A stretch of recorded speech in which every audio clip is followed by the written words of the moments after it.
এই কোরআন শরীফে আল্লাহ 25 জন নবীর নাম নিয়েছেন, যারে খুশি তারে নাম ধরে ডেকেছেন।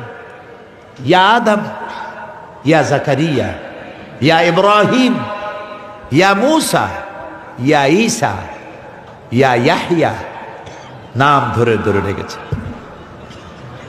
গোটা কোরআন শরীফ সূরা ফাতিহা থেকে সূরা নাস পর্যন্ত যদি আপনি তালাশ করেন, গোটা কোরআন শরীফের ভিতরে কোথাও পাওয়া যাবে না যে আল্লাহ রব্বুল আলামিন তার নবীকে একবার নাম ধরেও ডেকেছেন। আল্লাহ তো আল্লাহই।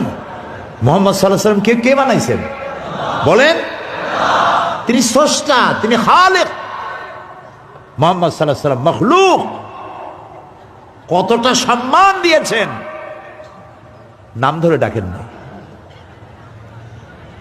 শুধু তাই নয়,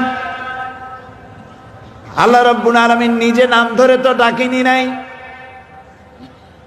বরং উম্মতকে বলে দিয়েছেন, মানব গোষ্ঠীকে বলে দিয়েছেন, তোমরা যেমন পরস্পর পরস্পরকে নাম ধরে ডাকাডাকি করো, এইভাবে করে আমার নবীকে নাম ধরে ডাকবা না।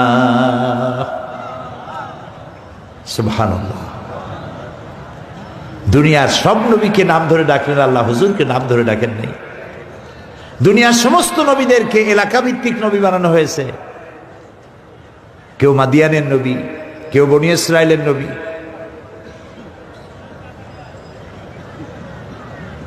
যিনি যেই এলাকায় আসছেন তিনি সেই এলাকার নবী।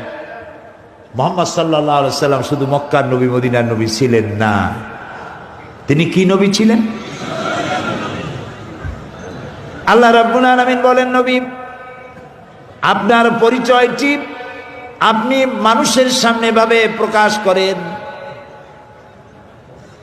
কুল ইয়া আইয়ুহান নাসু ইন্নী রাসূলুল্লাহি ইলাইকুম জামিআ। আপনি বলেন, হে বিশ্বের মানব মণ্ডলী, আমি আল্লাহর পক্ষ থেকে তোমাদের সকলের জন্য রসুল হয়ে এসেছি। সুবহানাল্লাহ। আমি সবাই। সুতরাং আজকে এই খুলনা সিরাতুন নবী মাহফিলে যে সমস্ত হিন্দু ভাইরা আসছেন, রাসূলুল্লাহ আপনাদেরও। হিন্দু, খ্রিস্টান, বৌদ্ধ, ইহুদি, নাসারা, যার নাম মানুষ, মুহাম্মদ সাল্লাল্লাহু আলাইহি সাল্লাম তার নেতা। সুবহানাল্লাহ। হোল ম্যানকাইন্ডের জন্য, বিশ্ব মানবতার জন্য আল্লাহ তাআলা তাকে পাঠিয়েছেন রহমত করে। তিনি আল্লাহর রহমত। আল্লাহ রাব্বুল আলামিন তার নবীকে ডেকে বলেছেন, ওয়ামা আরসালনাকা ইল্লা রাহমাতাল লিল আলামিন।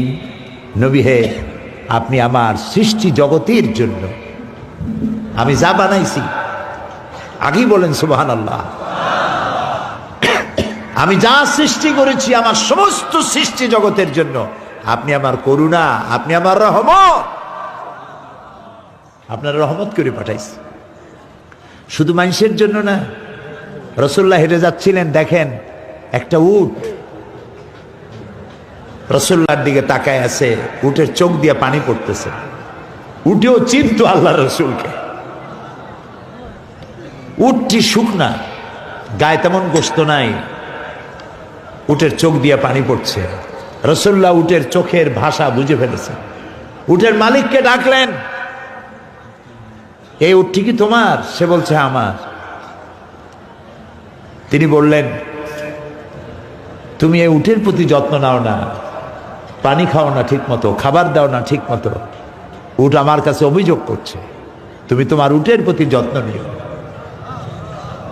শুধু মানুষের জন্য রহমত না, প্রাণী জগতের জন্য রহমত ছিলেন।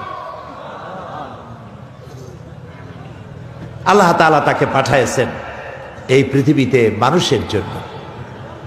আল্লাহ তাআলা বলছেন যে আমি তাকে এই পৃথিবীর বুকে পাঠাইছি কি জন্যে? লাকাদ মান্নাল্লাহু আলাল মুমিনিনা ইয বা'আসা ফীহিম রাসূলাম মিন আনফুসিহিম ইয়াতলুনা আলাইহিম আয়াতিহি ওয়া ইউযাক্কিহিম ওয়া ইউআল্লিমুহুমুল কিতাবা ওয়াল হিকমা। লাকাদ বা'আসাল্লাহু আলাল মুমিনিনা,